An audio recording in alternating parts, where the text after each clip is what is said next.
feeling like I'm academics. I've said to myself, even after last night, when we were going through the Drake case and Gran was hitting me up, he's like, no, you're reading a fake document. And I thought it was fake, but it wasn't fake. Twitter, as much as it's really easy and quick to get information, Twitter got a bunch of fake shit on there, bro. Like, for example, a lot of y'all was thinking about this Travis Hunter divorce. That was a fake story. Like, I knew it was fake, but people didn't want to hear it. Look, breaking. Travis Hunter, wife of less than a year, has filed for divorce. They've been husband and wife for less than like damn near a month. And she's reportedly seeking $40 million. The rookie wide receiver is set to make just over that in his entire rookie contract, meaning the split could wipe out all of his NFL earnings before the full season. This was a completely fake story that, you know, people who, and this is the thing about social media.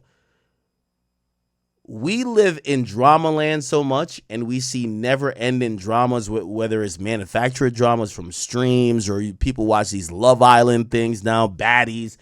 We can't even fathom that, listen, maybe this relationship doesn't turn out good, but it's not going to be in the time that we want. It's going to be in their own time. People want this. It's like this. It's like we're binge watching people's lives, and it doesn't work like that. So people were very excited to spread this news or this fake news that Travis Hunter got divorced or was getting divorced and she wanted $40 million. Now, I'm not saying there might not be a time that she wants this, but this was a fake story, chat. This was a fake story, and a lot of people believed it.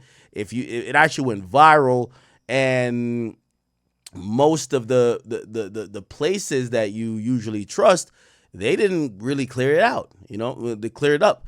Now, some people did. It says Travis Hunter's wife, did she take his last name? I don't know if she did. Has not filed for divorce. Rumors of a divorce surfaced from a video of her crying that was misinterpreted by fans as a sign of marital discord. She clarified the video was old and taken before when she had a spiritual awakening and distanced herself from social media. Travis Hunter has also not publicly commented on the divorce rumors and focused on his NFL preparations. I keep telling y'all, chat, let me tell you this. You know, I've loved and I've lost. It is what it is. Such as every man or every human being who's lived life. This guy, you could tell him what's going to happen. I've had family members that I was older than. I'm like, nah, bro, like this is what's going to happen. You got to let him touch the stove. It is what it is, man. And if we bullied or we use social media pressure to get him to leave her, he would be completely unhappy. So he has to touch the stove if this is what we think it is. He has to touch the stove for himself and see that shit really is hot. You know what I mean? He gotta plug his fork into the electrical outlet and see that, oh shit, I could get shocked.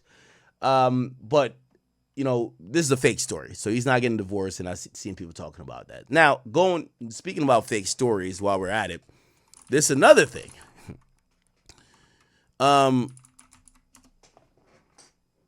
Now, part of the story clearly is very real and very serious, but, you know, the narrative with the story is fake.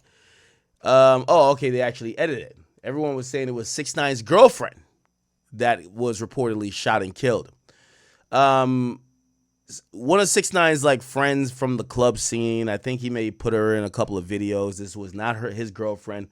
For whatever reason, because he had posted a bunch of videos of him and her, like, cool, like hanging out, this and third, and probably in some like very friendly moments, people thought this was his girlfriend. It was never his girlfriend. Now, I guess it got some attention because people thought it was his girlfriend, and you know, people have this everlasting like, oh yo, the Treyway Bloods are trying to kill 6ix9ine, so they're thinking, oh, if his girlfriend got killed, man, they're really on his tail. Now, this wasn't his girlfriend. Again, I don't know the circumstances around her death, but from what we're hearing is that she was reportedly shot and killed in her car in New York City. They said it was a targeted hit. I don't usually hear of targeted hits that have to do with females, but you never know. Now, I got to be honest with you, you know, and this is all with all due respect to her. These women deal with a lot of scammers. They deal with a lot of, you know, gangbangers, a lot of niggas who are involved in beef and involved in street life. And I'm not sure if maybe, you know, I know the police are saying it was targeted, but you never know. She could have been riding in her boyfriend's car. Obviously, her boyfriend's not 6ix9ine. You never know. Again, a lot of these women, they associated with these guys who live a fast lifestyle. You know, sometimes, You know, I'm pretty sure a killer never said, yo, I was about to kill my op, but he in the car with his girlfriend. And his girlfriend's innocent, and I think they usually just say, I'm shooting both of them. That's just how it goes.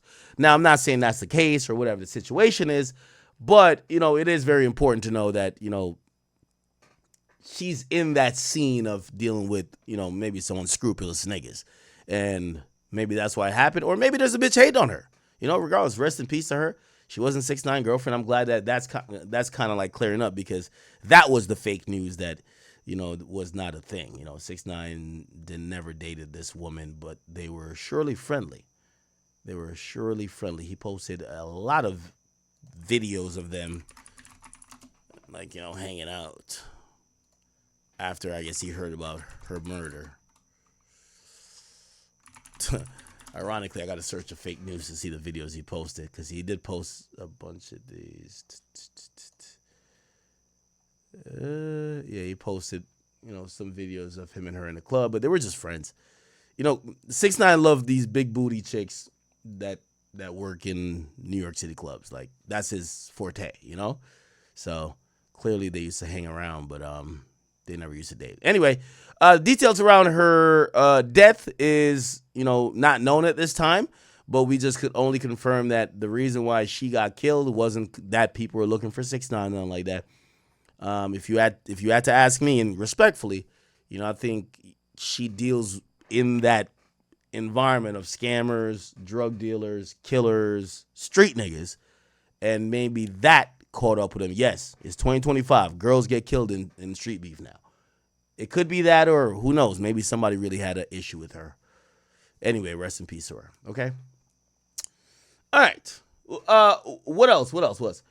Somebody says Metro case.